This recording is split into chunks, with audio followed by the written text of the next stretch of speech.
I stared at the musty basement cot, trying to maintain my composure as Margaret, my mother-in-law, stood at the top of the stairs with that insufferable smile plastered across her face. "The sheets are clean enough," she said, wrinkling her nose. "Though I suppose you're used to less, being a public school teacher and all." My name is Elena Chen, and for the past 3 years I'd endured Margaret Winston's not-so-subtle digs about my profession, my background, and what she called my unfortunate lack of proper breeding. But this, relegating me to the basement while the rest of the family enjoyed the luxurious guest rooms upstairs, this was a new low. "Mom," my husband Thomas said weakly from behind her, "maybe we could." "Thomas, darling," she cut him off. "We've discussed this. The Carmichaels are coming tomorrow, and you know how particular they are. We can't have them knowing that their potential business partner's son married a—" "Well," she gestured vaguely in my direction. I bit back a laugh. If only she knew. The mansion we were staying in for Thanksgiving weekend, all 12,000 square feet of it, belonged to me, or more specifically, to the private investment firm I built from scratch over the last decade, the teaching job. That was my passion project, something I did because I loved it, not because I needed it. But Margaret didn't know that. Neither did Thomas. When I met Thomas 3 years ago, I was already worth north of $50 million. But I kept that quiet. I'd seen too many relationships destroyed by money, watched too many people change when they realized what I had. So I lived simply, drove a modest car, and let everyone assume the obvious about a 29-year-old high school math teacher. Thomas had been different, or so I thought. He defended me against his family's elitism, insisted that money didn't matter, at least until recently. "The bathroom's down the hall," Margaret continued, pointing to a door that looked like it hadn't been opened since the Reagan administration. "Do try not to wander upstairs during the night. The floors creak something awful, and we wouldn't want to disturb anyone important." I nodded politely, setting my overnight bag on the cot. "Thank you for your hospitality, Margaret." She preened at my submission, probably mistaking it for the desperation of a social climber trying to fit in. Thomas shuffled his feet, looking everywhere but at me. "Well then," Margaret said, already turning to leave. "Thomas, darling, come help me with the seating arrangements for tomorrow. We need to make sure Elena is appropriately placed." As they disappeared upstairs, I pulled out my phone and sent a quick text to my assistant, Maya. "Everything ready for tomorrow?" Her response came immediately, "All set. Transfer papers prepared, staff briefed. Should I warn the current housekeepers they'll be unemployed by breakfast?" I smiled, typing back, "No need." Margaret gave them the day off. Didn't want them disturbing the ambience during her perfect Thanksgiving.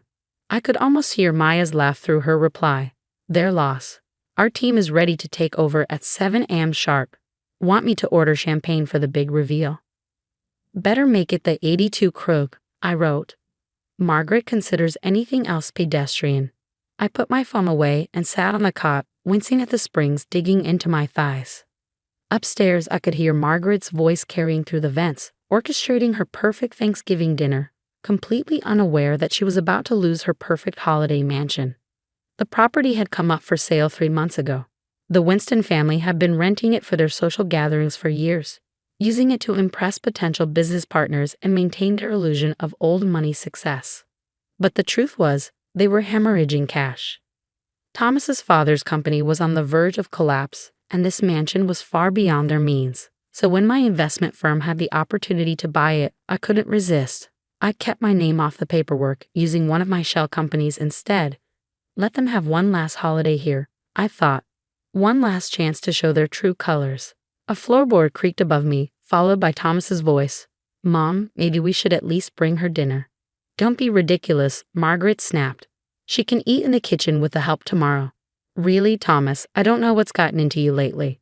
First that embarrassing teaching job of hers, and now you're suggesting we treat her like an equal." "I just think." "No, you don't think. That's always been your problem. Thank goodness you have me to manage these things. Now, about the Carmichaels. They're our last chance to save the company, and I won't have your little experiment in charitable dating ruin this for us." I listened as their voices faded, feeling a familiar ache in my chest. I'd really thought Thomas was different. Even after learning about his family's financial troubles, I considered helping them. But the past few months had shown me who he really was, a man too weak to stand up to his mother, too concerned with appearances to defend his own wife. Well, tomorrow would change everything. I pulled out my laptop, checking the final details for the morning. The new staff would arrive at 7 a.m. sharp, bearing their uniforms with my company's logo. The property transfer papers would be delivered during breakfast, right when Margaret was usually at her most imperious, and the movers I'd hired would show up at 9 a.m., ready to clear out the Winston family's belongings. Was it petty? Perhaps. But after 3 years of condescension, after watching Thomas slowly transform from the man I loved into a pale imitation of his mother's values, I was done playing nice. A text from Maya lit up my phone. "Car's ready for tomorrow. Driver will be there at 6:30 a.m. to take you to get changed. Sure you don't want to sleep somewhere else tonight?"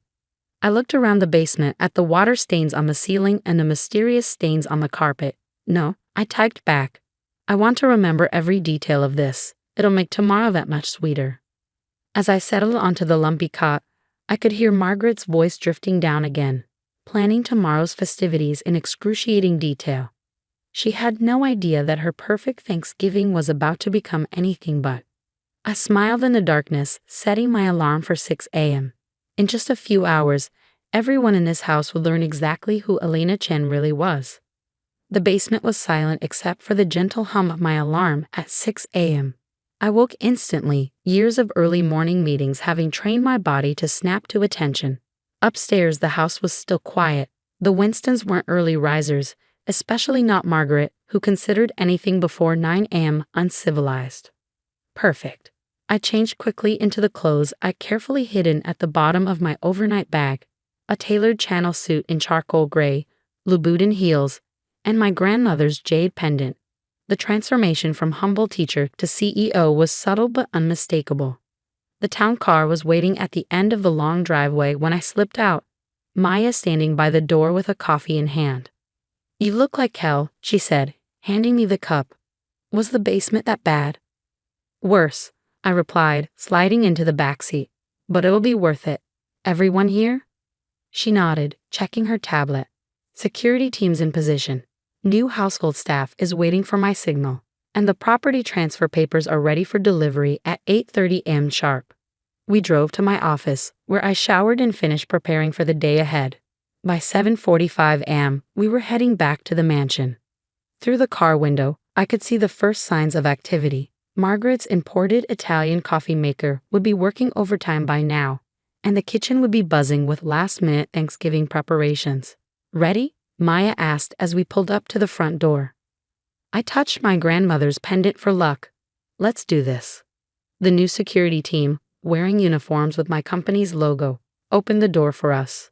Inside, I could hear Margaret's voice rising in confusion and anger from the kitchen. "What do you mean you work for Chen Industries? I didn't hire you. Where are my regular staff?" I rounded the corner just as one of the new housekeepers was calmly explaining that Chen Industries had taken ownership of the property and all previous staff contracts had been terminated. Margaret's face, already flushed with anger, went pale when she saw me. Gone was the meek daughter-in-law in sensible teaching clothes. In her place stood someone she'd never truly seen before. "What is the meaning of this?" she demanded, though her voice quivered slightly. "Good morning, Margaret," I said pleasantly. "Sleep well." "Elena." Thomas appeared in the doorway, staring at me like he'd never seen me before. "What's going on? Why are you dressed like that?" "Like what, Thomas? Like someone who belongs upstairs instead of in the basement?" Margaret's eyes narrowed. "If this is some kind of joke." "Oh, it's not a joke," I assured her, accepting another coffee from one of my staff. "Chen Industries, my company, purchased this property 3 months ago. We've been very patient, letting you finish out your rental agreement. But as of 7 a.m. this morning, we've taken possession." The silence that followed was deafening.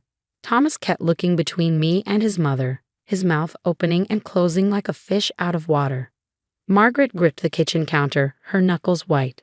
"That's impossible," she finally managed. "You're a teacher." "I am a teacher," I agreed. "I'm also the CEO of one of the largest private investment firms on the East Coast." "The teaching job?" "That's because I love it. Unlike some people, I don't measure success solely by my bank account." Maya chose that moment to walk in, carrying the property transfer documents. The movers will be here at 9 a.m., she announced, barely concealing her glee. Should I have them start with the basement, or would you prefer they begin with Mrs. Winston's rooms? Margaret's face turned an interesting shade of purple. You can't do this. We have guests coming. The Carmichaels. Ah yes, the Carmichaels, I interrupted. Your last hope for saving Winston Industries. Funny thing about that, they're actually one of my clients.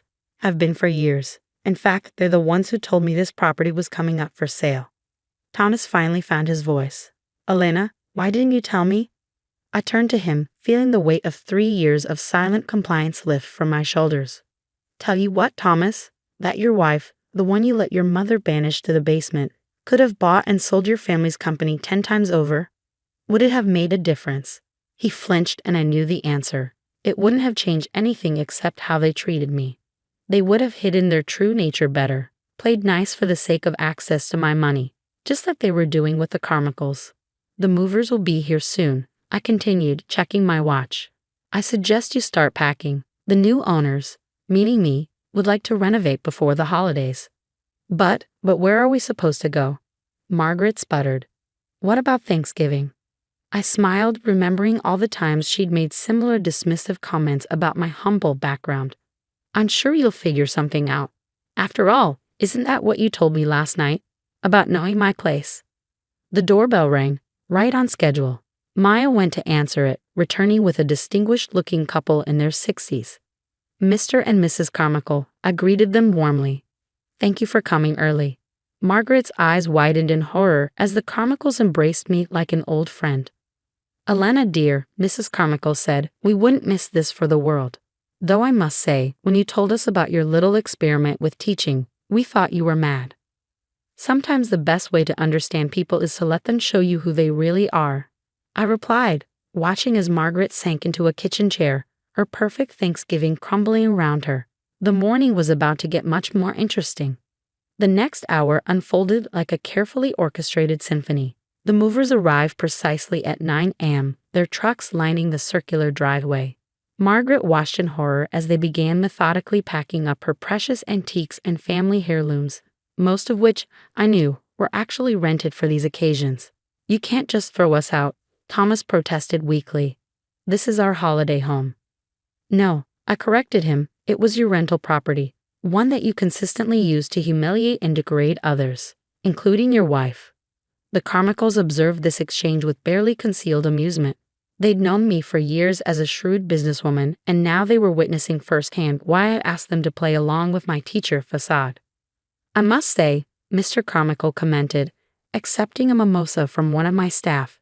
This is far more entertaining than another stuffy Winston Thanksgiving. Margaret looked like she swallowed a lemon. James, surely you understand, our business arrangement will not be happening, he finished firmly. We've already signed with Chen Industries. Elena's proposal was, frankly, brilliant, unlike your son's rather desperate attempt to save your failing company. Thomas paled. You knew? About the company? I knew everything, I said quietly. About the debts, the failed ventures, your father's gambling problems. I could have helped, Thomas, if you'd been honest with me, if you treated me as a partner instead of someone to be ashamed of. Then why didn't you? He demanded. Because you needed to show me who you really were. And you did. Every time you stayed silent while your mother insulted me. Every time you chose appearance over substance. Last night in the basement, that was just the final confirmation. Maya appeared at my elbow. The master suite is cleared. Would you like to show the Carmichaels the renovations you're planning? I nodded, but Margaret wasn't finished.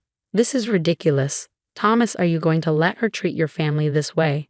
Thomas looked between his mother and me, and for a moment, I saw a flicker of the man I thought I married.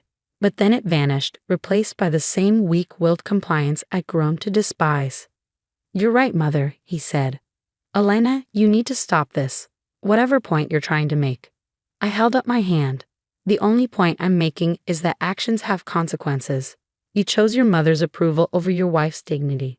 Now you can have it permanently. I pulled an envelope from my bag and handed it to him. Divorce papers. My lawyer drew them up last week. Don't worry, I'm not asking for anything. You can keep whatever's left of your family's reputation. The sound of furniture being moved upstairs punctuated the silence that followed. Margaret had sunk into a chair, her perfect makeup streaked with tears. Thomas stared at the envelope like it might bite him. "You could have told me," he whispered. "Would it have changed anything?" I asked. "Would you have stood up to her? Defended me? Or would you have just hidden your contempt better? Played nice to access my money?" His silence was answer enough. Mrs. Carmichael touched my arm gently. "Shall we look at those renovation plans, dear? I have some wonderful ideas for the solarium." As we climbed the stairs, the same stairs Margaret had forbidden me to use last night, I heard Thomas's defeated voice. "Where are we supposed to go?" I paused, looking back at the family that had nearly broken my spirit. "I hear the basement's available." The renovations took 3 months. I kept the mansion's historic charm, but modernized the spaces that needed it. The basement was converted into a state-of-the-art classroom where I now teach weekend mathematics programs for underprivileged students. The same students Margaret would have sneered at now fill these halls with laughter and learning. Thomas signed the divorce papers without contest. Last I heard, he and Margaret had moved in with a distant cousin in Connecticut. Winston Industries filed for bankruptcy shortly after the Carmichaels publicly announced their partnership with Chen Industries. Sometimes, during quiet moments in this house, I think about that night in the basement, about the woman who silently accepted their judgment, who let them believe she was less than she was. She's gone now, replaced by someone who never again has to pretend to be small for others' comfort. Maya says I should have exposed them sooner, but I disagree. Some lessons are worth waiting for. Some revelations need the perfect timing. And some basements make excellent classrooms, once you clear out the cobwebs and let in the light.